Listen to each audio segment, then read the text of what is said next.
साम टीव्हीच्या hot seat या विशेष कार्यक्रमामध्ये आज आपण चर्चा करणार आहोत राष्ट्रवादी काँग्रेसचे प्रदेशाध्यक्ष भास्करराव जाधव यांच्यासोबत।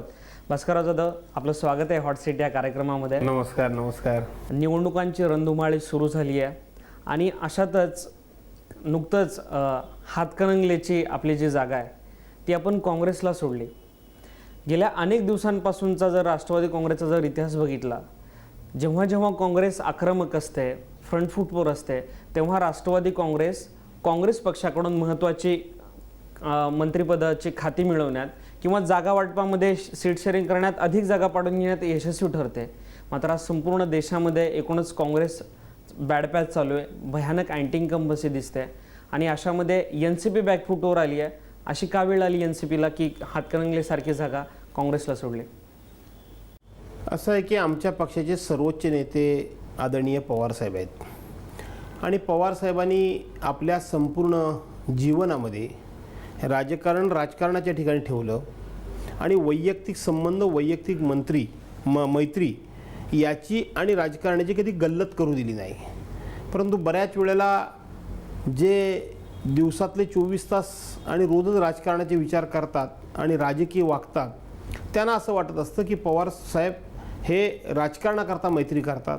परंतु पवार साहेबांचं सातत्यानं जर संपूर्ण आयुष्यातलं कामकाज बघितलं तर त्यांनी मैत्रीच्या ठिकाणी ठेवलेली आहे। मदत करत असताना त्यांनी कोणाचा पक्ष बघितला नाही, जात बघितली नाही, धर्म बघितला नाही, पंथ बघितला नाही। मदत करायची आणि निवडणुका आल्यानंतर राजकारण करायचं। पवार साहेबांनी सातत्यानं निधर्मी विचारांचीच कास धरलेली आहे। पवार साहेबांनी राजकारण करत असताना कधीही जातीयवादी पक्षांना मदत केल्याचं आपल्याला ऐकिवात नसेल, पण पवार साहेबांच्या मैत्रीचा अर्थ चुकीच्या पद्धतीनं लावून लोकांनी पवार साहेबांच्यावर नाहक टीका करून त्यांना संशयाच्या भोवऱ्यामध्ये उभं केलेलं आहे। पवार साहेबांच्या बाबतीत आत्ताच भारतीय जनता पार्टीचे पंतप्रधान पदाचे उमेदवार नरेंद्र मोदी यांना पवारसाहेब वर्ष दीड वर्षामध्ये भेटले सुद्धा नाहीत, परंतु ते भेटले म्हणून सातत्यानं त्यांच्या विरोधाची बदनामी करणं आणि लोकांच्यामध्ये संभ्रम निर्माण करणं हे भारतीय जनता पार्टीचं नेहमीचंच खोटं बोल पण रेटून बोलचं तंत्र आणि विशेष करून गोपीनाथराव मुंडेंनी सुरू केलं। दुसरं, नंतर गोपीनाथराव मुंडेंनी सुरुवात केली की आम्ही पवारसाहेब एनडीमध्ये येत होते, आमच्या आघाडीबरोबर येत होते, पण आम्ही त्यांना बरोबर घेतलेच नाहीत। आज आपण बघितलं की पवार साहेबांनी कधीही राष्ट्रवादी काँग्रेस पक्ष स्थापन झाल्यापासून काँग्रेसची साथ धरली। आता आपल्या आघाडीच्या जागा UPA करता म्हणून किंवा UPAला मदत करण्याकरता म्हणून महाराष्ट्रामध्ये सगळ्यात जास्त देणं ही आता प्राथमिकता ठरली असल्यामुळं एक जागा कमी मिळाली, 2 जागा कमी मिळाली तरी चिंता नाही, परंतु आघाडीच्या जास्तीत जास्त जागा निवडून कशा येतील त्याचा विचार करून हातकणंगलेला आमच्यापेक्षा काँग्रेसच्याकडं प्रभावी उमेदवार होता, अधिक निवडून येण्याचे चान्सेस असलेले उमेदवार असल्यामुळं आम्ही ती जागा कुठल्याही प्रकारचा सौदा न करता मनमोकळेपणे सोडून दिली। जाधव साहेब, याचा अर्थ असा समजायचा की जयंत पाटील जे वर्षानुवर्ष महाराष्ट्राच्या मंत्रिमंडळामध्ये कॅबिनेट मंत्रिपद भूषवतात, ते सुद्धा सक्षम उमेदवार नव्हते एनसीपी कडून हातकणंगलेसाठी?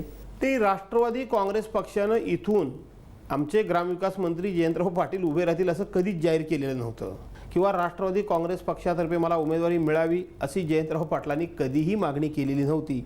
त्यामुळं जयंतराव पाटील हे सक्षम नव्हते असं म्हणणं चुकीचं होईल। नाही, पण सातत्यानं पवार साहेब ज्या भाषणामधून बोलायचे की अनेक मंत्र्यांना आपण यावेळी लोकसभेच्या मैदानात उतरवू, त्यांना वरती पाठवू दिल्लीला, प्रत्यक्षात तर तसं काही कोण तयार झालं नाही। भुजबळ साहेब जर सोडले आणि नंतर सुनील तटकरे सोडले तर कोणीही राष्ट्रवादीचा तिसरा मंत्री या लोकसभेच्या मैदानात यायला तयार नाही झाला।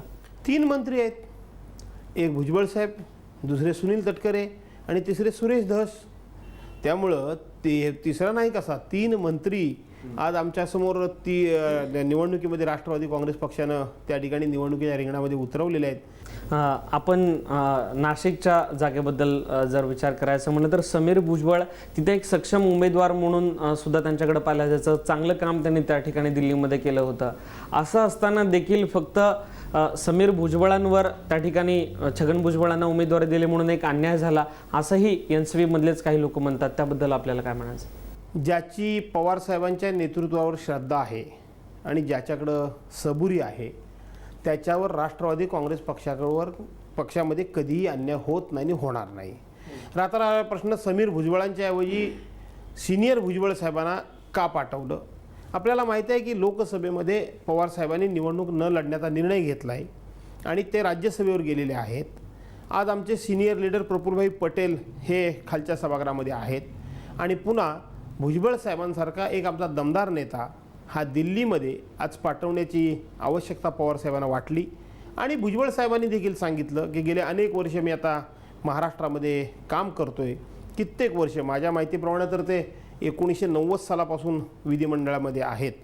त्यामुळं आता मला दिल्लीच्या राजकारणामध्ये जायचं आहे आणि म्हणून भुजबळ साहेब दिल्लीच्या राजकारणामध्ये निघालेले आहेत. समीर भुजबळांची काळजी पक्ष नक्की घेईल. छगन भुजबळ किंवा सुनील तटकरे आणि सुरेश धस हे 3 जर सोडले तर बाकी इतर मंत्री असतील, मग जयंत पाटील हातकणंगलेतून असतील किंवा जालना मतदारसंघातून राजेश टोपे असतील, बाकी या इतर मंत्र्यांनी पवारसाहेबांचं जे आव्हान होतं की लोकसभेच्या रिंगणात यायचं ते धुडकावून लावलं. असं आहे की जालना जागा आमच्याकडे नाहीच आहे. जालना ही जागा काँग्रेस पक्षाकडे आहे. त्यामुळे राजेश टोपेंनी तिथं उभं राहण्याचा नाही, पण साहेबांची ती इच्छा होती ना की हिंगोलीच्या बदल्यात जालना त्या ठिकाणी सोडून घ्यायची राष्ट्रवादीसाठी. परंतु ती जागाच जर मिळाली नाही तर राजेश टोपेंनी उभं राहण्याचा प्रश्नच उद्भवत नाही. त्यामुळे जिथे मंत्र्यांना उभी राहण्यासारखी संधी होती त्या ठिकाणी मंत्री उभे राहिलेले आहेत. कुठेही मंत्र्यांनी अशा पद्धतीने उभं राहण्याचं डावललेलं नाही. मंत्र्यांनी लोकसभेच्या उमेदवारीला त्या ठिकाणी सामोरं जायचं अनेक ठिकाणी त्यांनी स्वीकारलेलं आहे. 3 उमेदवार आहेत ते मंत्री आहेत असं म्हणतात भास्करराव जाधव. भास्करराव जाधव यांच्यासोबत हा संवाद, ही चर्चा आपण अशीच सुरू ठेवणार आहोत. तत्पूर्वी मी घेतो एक छोटीशी विश्रांती. या वेळेला आपल्या सगळ्यांच्या लक्षात येईल की गोपीनाथराव मुंडेंचा पराभव हा अटळ आहे. कारण 5 वर्षामध्ये गोपीनाथराव मुंडेंनी फक्त आणि फक्त लोकांच्यावर टीकाच केले, पवार घराण्यावर आरोप केले.